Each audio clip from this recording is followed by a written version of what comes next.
Selamat pagi, kembali lagi kita berjumpa di pembelajaran kita yang keempat di kelas 10 IPS, yaitu langkah-langkah rancangan penelitian sosial. Nah, yang pertama adalah menentukan topik penelitian tahap awal. Nah, di sini ya kita dapat mengambilnya dari beberapa sumber yang ada dalam kehidupan kita, baik dari segi ekonomi, sosial, pendidikan, politik, dan sebagainya. Nah, apa hal-hal yang harus dipertimbangkan dalam menentukan topik penelitian? Yang pertama, topik harus menarik. Ya, topik harus menarik. Yang kedua, ketersediaan data harus cukup. Jangan nanti di tengah perjalanan ternyata datanya tidak cukup sehingga harus diberhentikan. Ketiga, harus sesuai dengan minat peneliti. Ya, ini sangat penting juga. Yang keempat, hasil penelitian harus bermanfaat. Artinya penelitian itu manfaatnya dari segi praktisnya.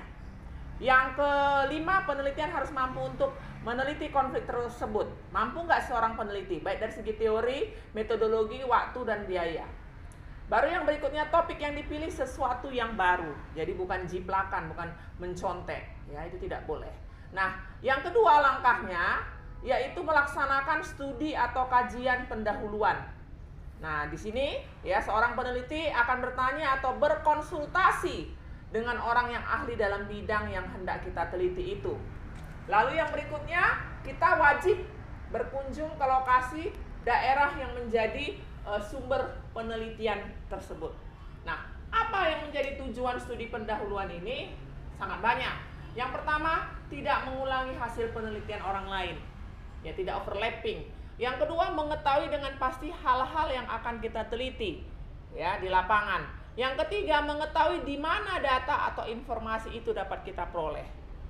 Yang keempat, memahami cara atau metode apa untuk memperoleh data atau informasi. Nanti kita pada pertemuan yang berikutnya ini akan kita bahas. Yang berikutnya, dapat menentukan metode yang tepat untuk menganalisa data. Yang berikutnya, dapat mengambil kesimpulan yang tepat. Nah, itulah tujuan dari studi pendahuluan. Yang ketiga, C, merumuskan masalah. Ini kalau dibilang perumusan masalah ini dalam bentuk pertanyaan. Ya, sekali lagi dalam bentuk pertanyaan. Kriterianya apa? Pertama, rumusan tersebut harus jelas, padat, dan bisa dipahami orang lain. Artinya ketika dia membaca rumusan masalah kita tidak tambah bingung ya, tapi memang jelas. Yang kedua, rumusan harus mengandung unsur data yang mendukung pemecahan masalah penelitian. Yang ketiga, rumusan itu harus merupakan dasar dalam membuat kesimpulan sementara atau hipotesis.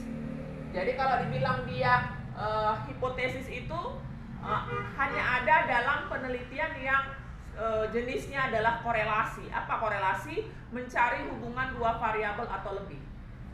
Ya, baru yang berikutnya, kriteria rumusan masalah. Rumusan itu harus menjadi dasar bagi judul penelitian. Ya, contoh ini, bagaimana peran orang tua dalam menunjang keberhasilan anak?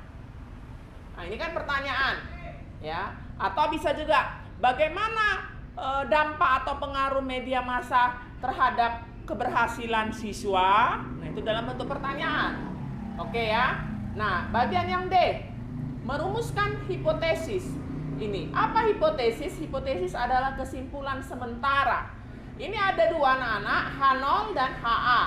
H0 ada pengaruh peran orang tua dalam menunjang keberhasilan anak. HA tidak ada pengaruh peran orang tua dalam menunjang keberhasilan anak.